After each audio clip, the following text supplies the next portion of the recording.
又要选新一届话事人了哦。今年到场就我们3个人了吧？不好意思，我迟到了。iPad 怎么会来呀？说到选平板话事人 ，iPad 肯定会被叫过来了。还没开始吧？那我就先出牌了。做话事人，我是认真的，一张性能牌打你们绰绰有余。那你问过我的配置没有？就你这个旧款处理器，就别拿出来丢人现眼了。就是，你以为你的新航打得过谁啊？再说了，你续航跟上了吗？没错，在座的各位续航可都不低哦。那我拿出 iPadOS 系统和 Procreate， 你们不就炸了吗？现在谁还只看 iPadOS 系统？3K 屏和 PC 级 WPS， 看剧办公不比你好用？这话不假，要说看剧更舒服，那还得是我好吗？影音配置直接拉满。喂，我也不差。行，那就看他们怎么选了。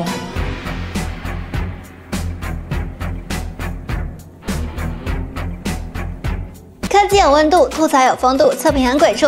这里是主观独立不用方的黑丝科技，我是四姐猫猫。平板作为数码产品最主要的3件套之一，不仅能满足游戏看剧需求，还能实现无纸化学习和移动办公。再加上各家厂商不断加码，所以现在2至3K 价位就能选到一台配置不错的平板，选择很多。那作为学生党来说，到底要怎么选才能兼顾影音娱乐和学习办公呢？今天我们就找来了4台平板，分别是 OPPO Pad 5、vivo Pad 5 Pro、小米平板8 Pro 和 iPad 11，看看谁才是更适合你的选择。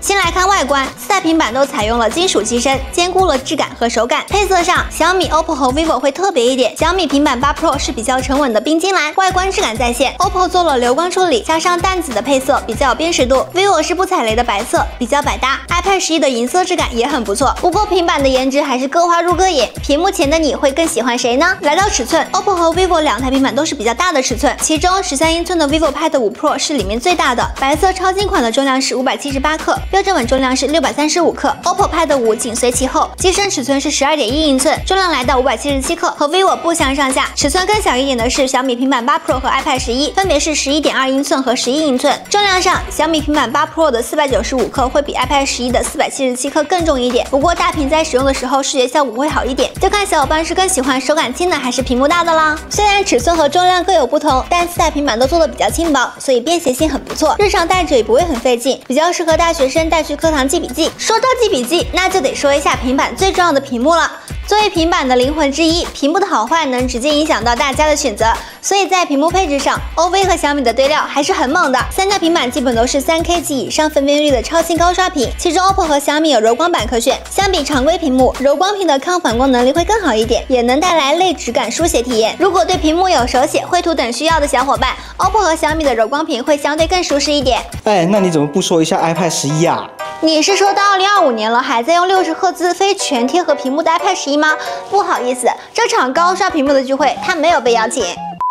来到实际观感，4台平板都是 LCD 屏幕，但各家的 PPI 和尺寸不同，所以呈现的效果也不尽相同。不过肉眼看下来，几台平板的实际播放画面效果还是挺不错的。至于打配合的听觉体验 ，vivo 搭载了8扬声器，而 OPPO 也没少对料，搭载了6扬声器。小米的4扬声器算得上良心 ，iPad 11的横向双扬确实有些逊色了。我们直接来听一下。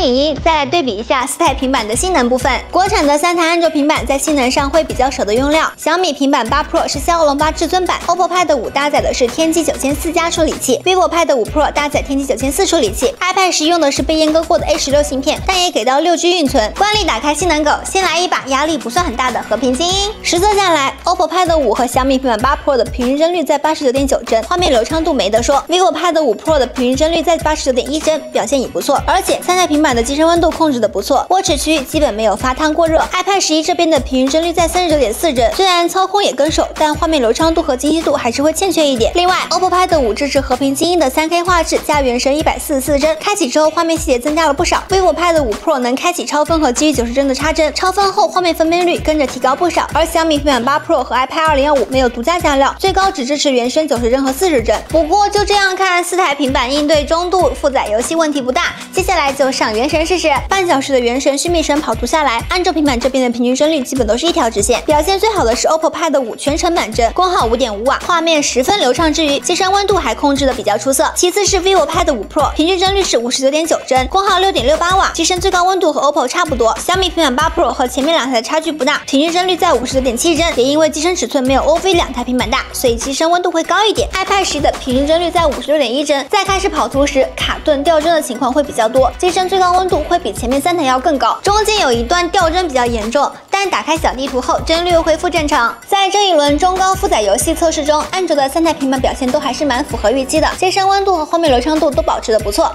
iPad 11的处理器虽然被阉割了，但玩中低负载游戏还是可以的。要是你比较在意高烧的话，那游戏体验相对来说可能会差一点咯。至于流畅度体验，4台平板中除了 iPad 11是6G 运存外，其他参与拍摄的平板都是12G 运存，能同时启动多个应用和保留后台。另外还提供8G 到16G 运存配置可选，响应速度也比较快，基本不用担心流畅度等问题。在实际玩游戏的过程中，也能明显感受到机身尺寸越大，散热面积也就越大，散热效果也会更好一点。所以在面对中高负载游戏时， OPPO Pad 5和 vivo Pad 5 Pro 的机身温度会低一点。最后讲下续航 ，vivo Pad 5 Pro 12050毫安时电池是这4台平板里电池最大的了，其次是 OPPO Pad 5 10420毫安时电池。惯例3小时的续航测试 ，vivo 的耗电表现比较优秀，不过也是因为电池比较大，所以充电时间会相对来说要久一点。30分钟内 ，OPPO Pad 5和小米平板8 Pro 能充到52%和51%的电 ，vivo 这边还只能充到39%。iPad 11这边因为是20瓦功率，所以毫无疑问充电速度垫底了。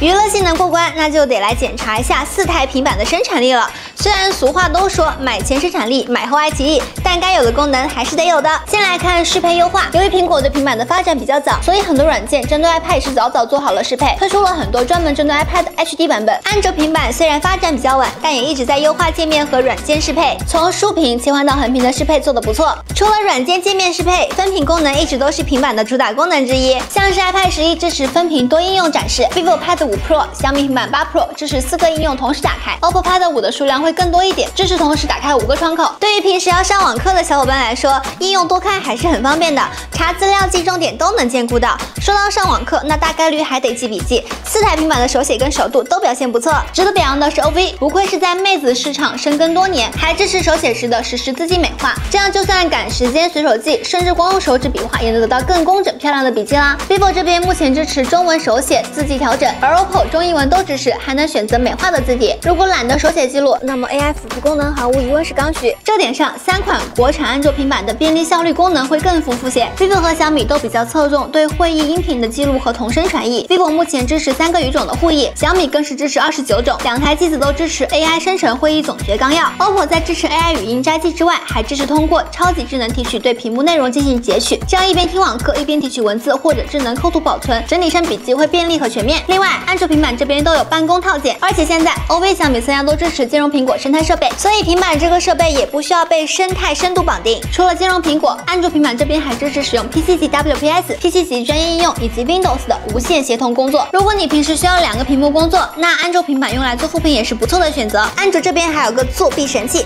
那就是内置的 AI 助手，像是 OPPO Pad 5内置 AI 写作助手，能一键生成各类内容。vivo Pad 5 Pro 的小微写作、小微帮记也是很好用的功能。小米平板8 Pro 也有圈搜功能和记忆功能。哎，那照你这么说，你的工作效率很高咯。来，这些资料你也整理了吧？所以相对来说 ，iPad 11在自带的 AI 功能方面可能会稍微逊色一点。但话又说回来，既然要讲生产力，那肯定要提到手写笔和键盘套装啦。前面讲屏幕的时候有提到一点，那就是全贴合屏的书写体验要比非全贴屏要好。在全贴合屏里，柔光屏的体验会更接近于在纸上写字的感觉。所以有无纸化办公和学习需求的小伙伴，选择有柔光屏的 OPPO Pad 5和小米平板8 Pro 会更合适一点。最后再来看一下各家的 UI 设计 ，OPPO Pad 5搭载的是机圈德芙 ColorOS 16，动画效果有了类似玻璃的感觉，软件支持放大、添加、自定义快捷功能。vivo Pad 5 Pro 是 Orange OS 5，动画效果跟手机看到的效果差不多。小米平板8 Pro 是澎湃 OS 3，软件图标会比 OPPO 要大一点。iPad 11的是 iPad OS 26，桌面设计也有不少小巧思，像是文件夹、自定义表情等等，还是挺好玩的。OPPO Pad 5的下方大可栏最多能添加16个应用，算是这几台平板里最趋近于电脑布局的了。够不够孩子？不够我下一代再升级。像四姐会比较喜欢折腾一下平板主题 ，OPPO Pad 5的灵感主题会更个性一点。现在4台平板里只有 iPad 不支持上档，不过在通知栏显示里 ，OPPO Pad 5的流体云胶囊显示的内容会更丰富。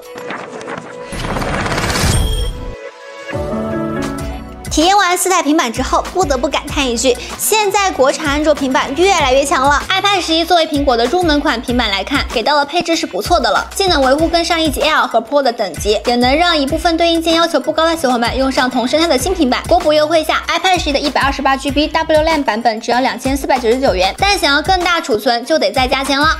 虽然价格是降到了3000左右，但同比市场里的其他安卓平板来看，3000价位段可以选择的还有更强悍的配置，比如今天对比的3台平板。先来说小米平板8 Pro， 不管是外围配置还是性能配置等对料都比较猛，在各项表现中也比较出色。虽然续航和尺寸没有其他2台大，但也够用。如果平时更喜欢打游戏、剪视频，比较在意性能配置，那小米平板8 Pro 会更适合一点。加上国补优惠，8加 128GB 入门款价格是2289.97元，柔光版优惠过后价格是3283.48元，购机还附赠磁吸双面保护壳。vivo Pad 5 Pro 作为里面尺寸和电池都最大的平板，再加上8扬声器的配置，能明显感受到主打的方向会比较偏向影音体验。不过 vivo 对性能的要求也不低，搭载的天玑9400处理器在大机身散热加持下也有比较好的性能释放。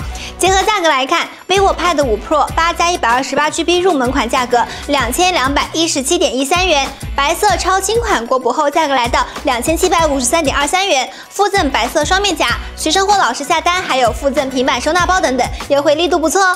如果更喜欢大屏影音体验的话，那 vivo 是个不错的选择。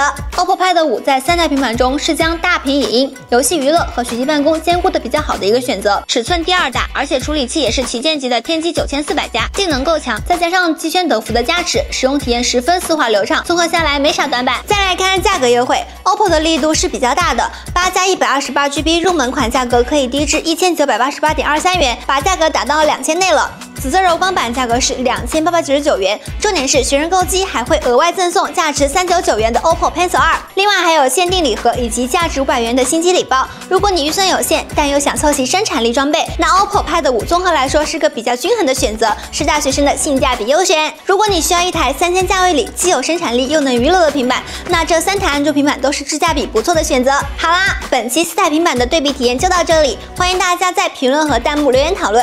微微四姐在线求点赞、求关注、求转发，谢谢各位绅士能看到最后，我们下期再见。